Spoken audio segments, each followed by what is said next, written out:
Here are questions 4 and 5. Question 4.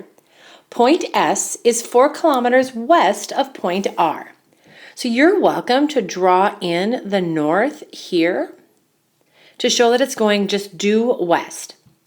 And point T is 4 kilometers south 45 west of point S. So we drew that in blue over on that left-hand side. What we're asked to find in question 4, what is the bearing and distance from T to R? That means we're going to connect T to R to create our triangle, similar to what we did in question 3 and the notes yesterday. To find the bearing and the distance, let's start with distance. That's what we did yesterday, and that seems to be a pretty consistent process to follow. Okay? If we want the distance from T to R, we have to know that angle in the middle. Now, if S is just west of R, and then we drew that south to go south 45 west, this angle at S should be a 90-degree angle. Since it went just west and then straight south, that should be 90 degrees, which means the angle in between them, and sorry for all these arrows, my picture is just too small. The angle in between them is 135. So if I draw this out kind of over here to the side, here's S, R, and T. If this length is 4 and this length is 4, and this is 135 in the middle, there you have side, angle, side. And we should be able to set up law of cosines to solve for the length of that opposite side. I'll get you set up and then you take it from here. If we do x squared, we'll have to set that equal to side squared plus side squared minus 2 times those two sides together times cosine of the angle across from it, which we calculated to be 135. And then find that value, plug that all in at once, and then take the square root. The bearing is going to be a little trickier. So to get that bearing, what we have to do is from T to R.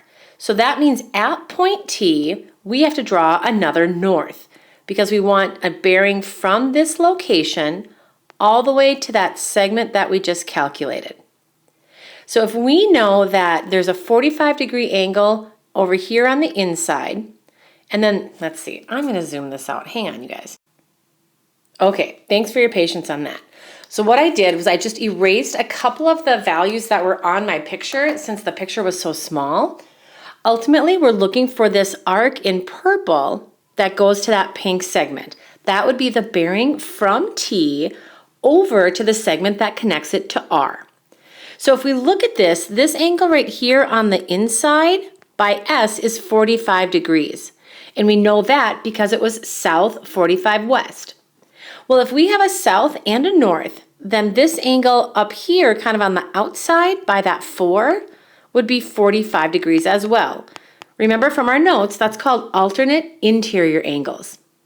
So then what we need to do is we need to find the length of that little angle on the inside right here. And then we can just add them together. So if you know the length from T to R, you could apply law of cosines, or if you know that it's an isosceles triangle, you could find that measure that way. And then once you know that inside angle by T, the bearing is going to be that little angle T that we have to calculate plus the outside 45 degrees. That would give you the bearing from T to R. And remember, when you write your answer, if the degree is less than 3 digits, put a 0 out in front. And here's question 5. A ship travels on a course of 135 for 2 hours at a rate of 35 knots per hour. So we drew that 135-degree course. My ship started off up here at the top. And then if it's 35 knots or nautical miles per hour, I multiplied that by 2, and that's how I got 70. It changes course. So anytime it changes course, we're going to draw another north. I'll put this in here as well. And it goes 215. So that's over halfway around. For 3 more hours at the same speed. So 3 more hours, 3 times 35. That's where I got this 105 down here. All right, so this is what we had from before. The question is, how far is the ship from its starting point? Well, the ship ended up down here on the left. The starting point is just up here towards the top. That's what we're looking for. So if we think about kind of some of the processes we've done in the past, we're given 2 of the 3 sides. Our goal would maybe be to try to match it up with side angle side, and then we could do law of cosines. So if we have the norths from the first 2 parts of the problem, we have that 135 on the left. That means this angle on the inside has to be supplementary. If we do 180 minus 135, we would get 45. And that would be this angle down here on the inside. Then we know that around that pivot point, it's 360. That would help us get the angle here. So if we do 360 minus 215 minus 45, we get exactly 100 degrees. And that would be that angle inside the triangle. That gives us SAS, so we have enough information now to apply law of cosines. I'd like you to try it from here. Can you set up your equation starting with x squared and then simplify that right-hand side, take the square root to get x by itself? Round your answer to the nearest tenth and be sure to label.